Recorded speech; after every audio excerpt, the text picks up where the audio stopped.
Hi, my name is Cindy and I'm from France, specifically the French Caribbean. As a Black woman in Tokyo, I'm acutely aware of how much I stand out, which on certain days can bring its share of anxieties. In and outside of Japan, my curly hair seems to be my most striking feature, garnering much positive but also unwanted attention. I wear my hair proudly as a deeply significant expression of my Afro-Caribbean roots. But in a world that still favors Eurocentric standards of beauty, and in a country where most people have drastically different features from mine, people's reactions to my hair can sometimes feel alienating. As articulated in Elizabeth Davis's Structures of Seeing, it's through people's gaze that I become other.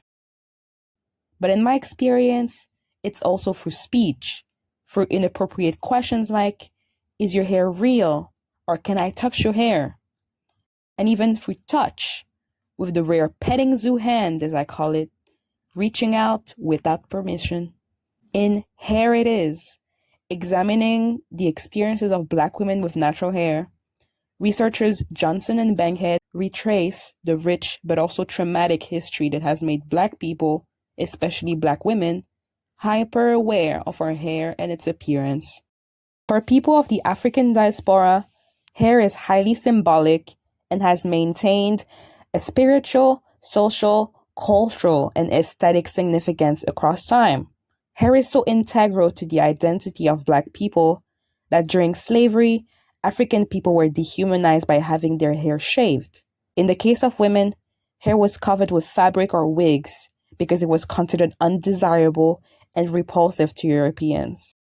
Unfortunately, this sentiment still has repercussions on perceptions of Black hair, as well as on the self-esteem, social, political, and economic status of Black people to this day. Like most Black women, I invest a lot of care, time, money, and energy into my hair. Its health, its appearance, but also its smell. From start to finish, my weekly wash day can take me upward of 3 or 4 hours at a time. It's self-care and a labor of love, but labor nonetheless. My hair products make my hair smell floral and fragrant like essential oils, but the scent never lasts in a big city like Tokyo. When I go out with my hair in an afro, like today, it soaks up all sorts of unwanted odors from places I walk by or visit long enough. In some way, my hair acts as an olfactory map in and of itself, recording me eating a burger at a restaurant near the open grilling station, or walking by a smoking area on the side of the street. As explained by Constant Klassen in Odor of the Other, smell can be divisive, which can easily turn someone's mistrust or fear of people of different nationalities, race, ethnicities, or classes ascribed otherness into a perceived displeasing smell.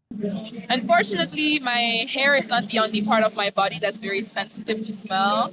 I have a very sensitive nose as well.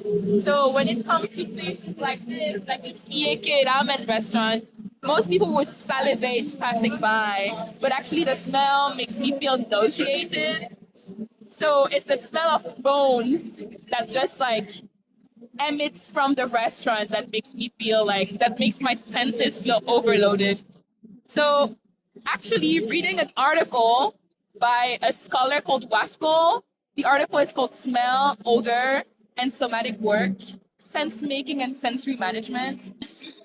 I begin to realize that my disgust towards the smell of Yeke ramen was likely due to the negative memories I have like associated with this kind of ramen. So after the first few times I had this ramen, I got sick. So my body remembered me getting sick. So ever since then, I think I got more sensitive to the smell itself. So it might have something to do with the smell, like just the smell itself, but everything to do with what this scholar calls somatic career. So if I recall my first time eating Ieke ramen, the smell was actually quite pleasant, but I've had so many repeated negative memories associated with this kind of ramen that it's reinforced the need for my body to view anything associated with Yeke ramen as something hostile to me. So I think that's why I've developed this like reaction towards the smell, because the smell reminds my body that like it's made me sick multiple times, so it wants me to avoid the place. So I get this like physical reaction, this like me feeling nauseated. So yeah, it's called indexation. So the smell makes me remember that I got sick, therefore I hate the smell and I hate Yeke ramen now. It's quite interesting.